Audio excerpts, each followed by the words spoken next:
You've entered the archives of the forgotten. I'm Dr. Haunted. Tonight I'll show you what was never meant to be seen. Just remember, once you know the truth, you can't unsee it.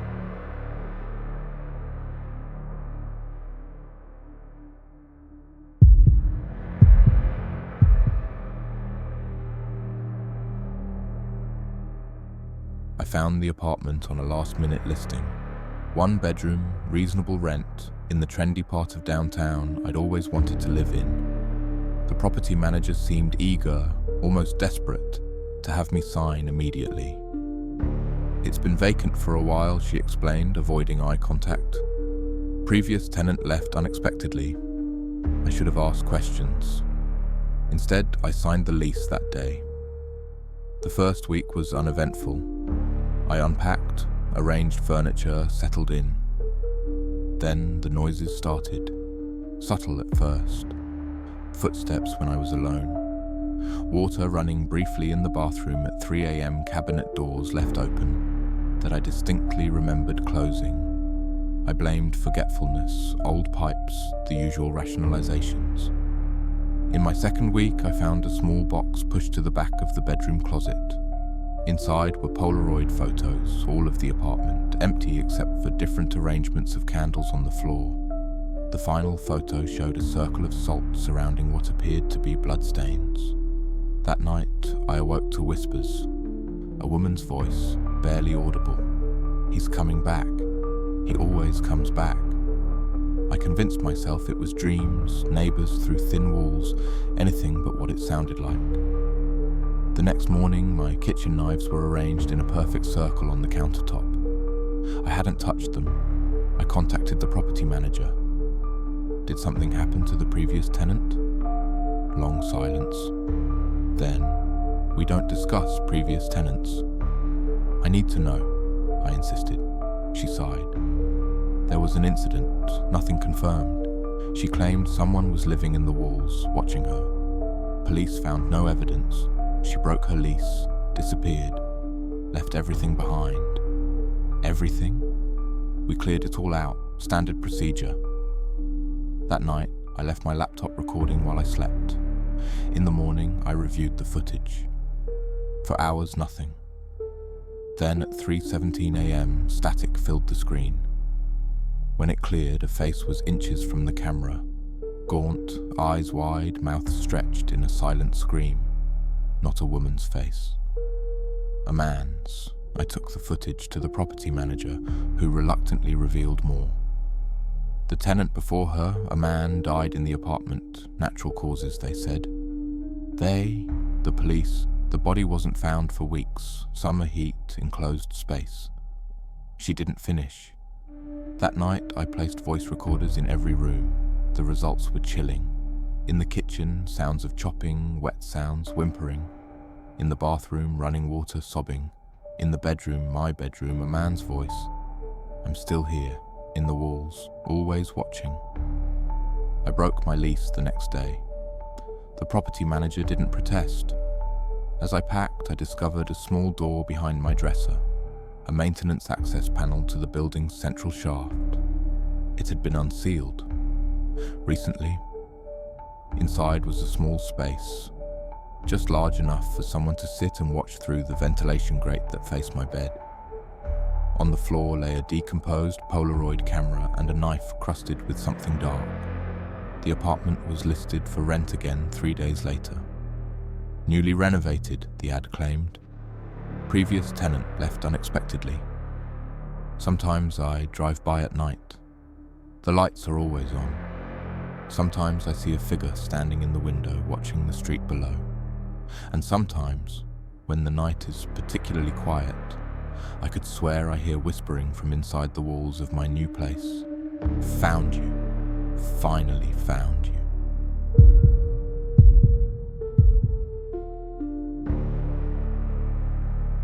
The Westlake Apartments advertised free basement storage with every unit, a rare amenity in the city.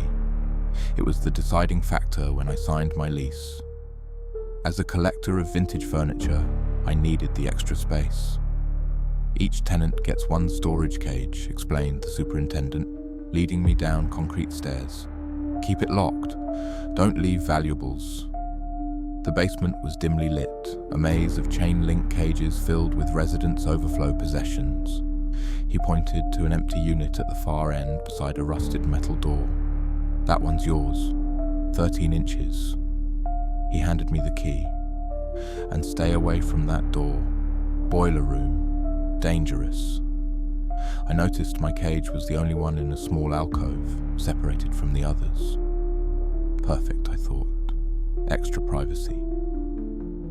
That night I brought down my first pieces, an antique vanity and chairs waiting for restoration. As I arranged them, I felt watched. The basement was empty, but something about the boiler room door unsettled me. It seemed to vibrate slightly, though no sound came from behind it. Over the next week, I continued transferring items to storage. Each visit, the feeling of being observed intensified. I started rushing, practically sprinting back upstairs. Then I noticed changes. Small at first, items moved slightly from where I'd placed them. Then more obvious, drawers left open, chair positions changed. I assumed other residents were snooping, though my padlock remained intact. One evening, I mentioned it to my neighbour across the hall. "You're in number 13, she asked, eyes widening.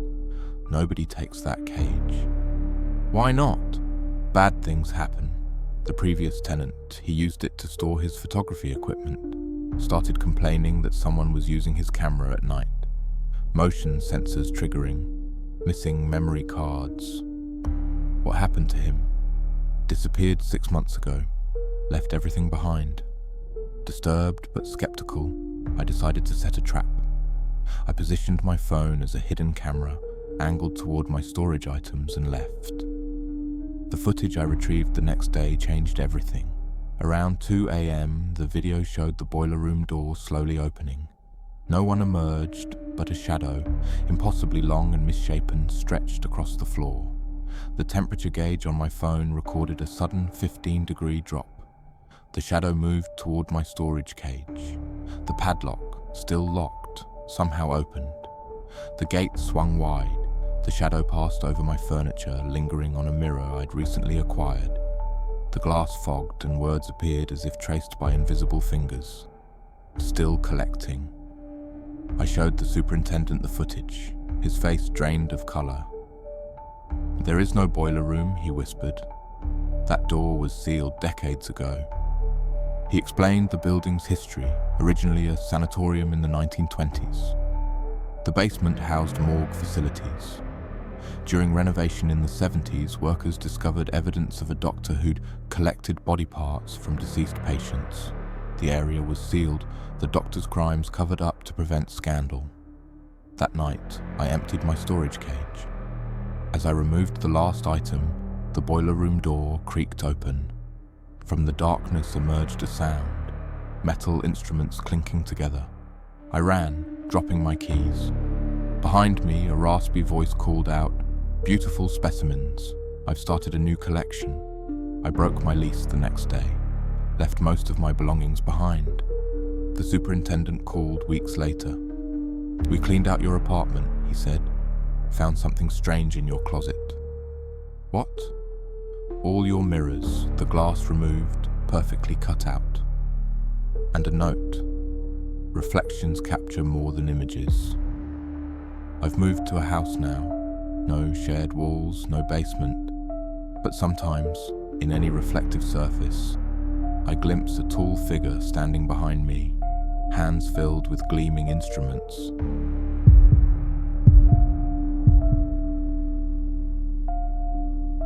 The footsteps started the night I moved in. Rhythmic, heavy pacing from the apartment above. Back and forth from 11 p.m. until precisely 3:17 a.m. Every night. After a week of disrupted sleep, I knocked on my upstairs neighbour's door. No answer. I tried again the next day. Nothing. I approached the building manager. "Who lives above me in 4B? He checked his records. "That unit's vacant, has been for months." "That's impossible, someone's up there walking every night," he shrugged. "Old buildings settle, pipes knock." This isn't settling, someone is walking. He sighed, humouring me. Let's check. We climbed to the 4th floor. He unlocked 4B, revealing an empty apartment. No furniture, no signs of habitation. Dust covered the floors undisturbed. See? Vacant. That night, the footsteps resumed. More insistent, harder, directly above my bedroom. Then a new sound. Dragging, like something heavy being pulled across the floor. I recorded the noises, played them for the manager the next morning. His expression changed from skepticism to concern. I'll look into it, he promised. Days passed. The footsteps continued, now accompanied by occasional thumping, like something being dropped, or hitting the floor. The manager avoided me. Other residents changed the subject when I mentioned 4B. Unable to sleep, I researched the building's history. 6 months earlier, an elderly woman named Margaret Elkins had lived in 4B. According to sparse news reports, she died in the apartment, found days after her passing. Nothing suspicious noted, nothing to explain the nightly disturbances. I began calling out when the footsteps started. Hello? What do you want?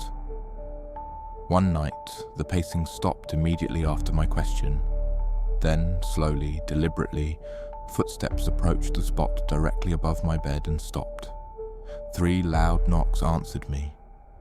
Gathering courage, I went upstairs, stood outside 4B with a flashlight. Margaret, is that you? Silence. Then, scratching at the door, like fingernails dragging downward, I raced back to my apartment, deadbolted the door. The next morning, I confronted my elderly neighbour from across the hall. What happened to Margaret Elkins? Her eyes widened. Who told you that name? Please, I need to know. She glanced around nervously. Margaret didn't just die, she was murdered, strangled by someone she let into her apartment. The management kept it quiet, bad for business. Did they catch who did it? Number. But before it happened, Margaret complained about footsteps in her apartment when she wasn't home. Nobody believed her. That night, the footsteps started earlier, angrier, no longer pacing, moving purposefully toward my front door. Then scratching, gentle at first, then violent. I called the police. They found nothing. The manager accused me of causing disturbances. The following night, I set up cameras in my apartment before leaving for a hotel. I couldn't stay another night. The footage showed nothing unusual until 3:17 a.m. when my locked front door slowly opened. No one visible. The camera facing my bedroom captured my closet door opening next. Something emerged, not fully visible, just a dark shape that moved jerkily across the floor. It approached the camera. The image distorted, then focused on what appeared to be a face, stretched wrong somehow, mouth open impossibly wide. The footage ended. I never returned to that apartment. Left everything behind. A month later, I read about a body found in my former building. The new tenant of my old apartment discovered strangled in the bedroom closet. The article mentioned one detail that froze my blood. Authorities are investigating how the victim's keys came to be locked inside apartment 4B, which remains unoccupied. Sometimes I still hear footsteps above me, even though I live on the top floor now.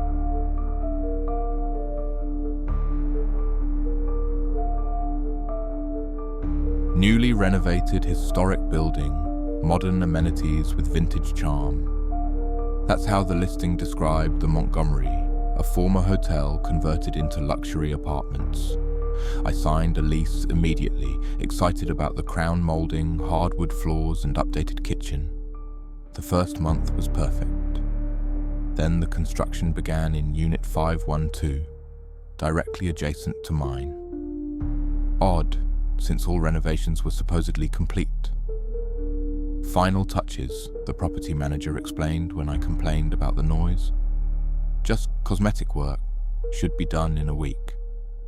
But the construction continued, hammering, drilling, the sounds of walls being demolished, always between 1 a.m. and 4 a.m. Is someone actually living there?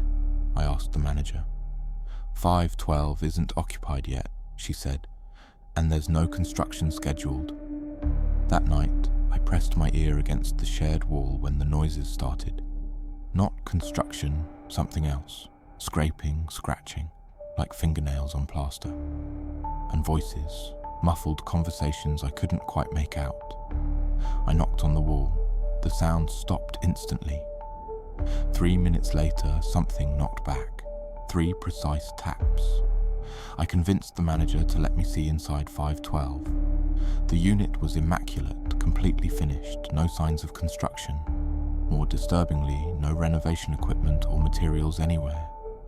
See, nothing to worry about, she said, clearly impatient. As we left, I noticed something peculiar. The apartment seemed smaller than mine, despite having identical floor plans. That night, armed with a glass pressed against the wall, I could finally make out words from the voices in 512. Still in the walls. Never found the others. He's listening right now. Followed by laughter. Then scratching, directly parallel to where I stood. I pulled away and noticed a hairline crack in my wall that hadn't been there before. It widened slightly as I watched. Unable to sleep, I researched the Montgomery's history. Built in 1931, operated as a hotel until 1972, closed after multiple guest disappearances were linked to the night manager, renovated and reopened as apartments in 2021. The article included a floor plan of the original hotel. My building had more rooms than the current layout showed. Specifically, there had been small service corridors between units, corridors that should still exist but weren't accounted for in the renovation.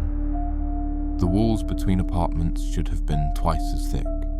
Heart racing, I took a hammer to the cracked section of my wall. The plaster crumbled easily, revealing a second wall behind it, older, with faded wallpaper. Between the walls was a narrow space, just wide enough for a person. A service corridor sealed up during renovation. As dust settled, I noticed something reflecting light within the gap. I reached carefully into the darkness. My fingers touched paper. I pulled out a Polaroid photograph circa 1970s. It showed a man in a hotel uniform standing in a narrow corridor, smiling at the camera. Behind him, barely visible in the shadows, were what appeared to be bodies slumped against the wall. Written on the back, between rooms 512 and 513, now 511. They'll never find them in the walls. That night, the noises changed. No more scratching. Instead, a slow, deliberate tapping on the walls, moving around my apartment, following me from room to room. I broke my lease the next day. The manager didn't ask questions when I mentioned Unit 512. A week after I moved out, the Montgomery made headlines. During emergency plumbing repairs, workers discovered human remains sealed within the walls. Multiple bodies, in advanced stages of decomposition. Some dated back decades, others were more recent. The article mentioned one chilling detail. Authorities are particularly concerned about scratches found on the inside of the walls, suggesting some victims may have been sealed in alive. I still have the Polaroid. Sometimes I swear the figures in the background have changed positions, and some nights I wake to the sound of tapping on my new apartment's walls. That concludes tonight's case. But the shadows don't sleep. I'm Dr. Haunted. Until next time, keep your doors locked, your lights low, and your nightmares closer.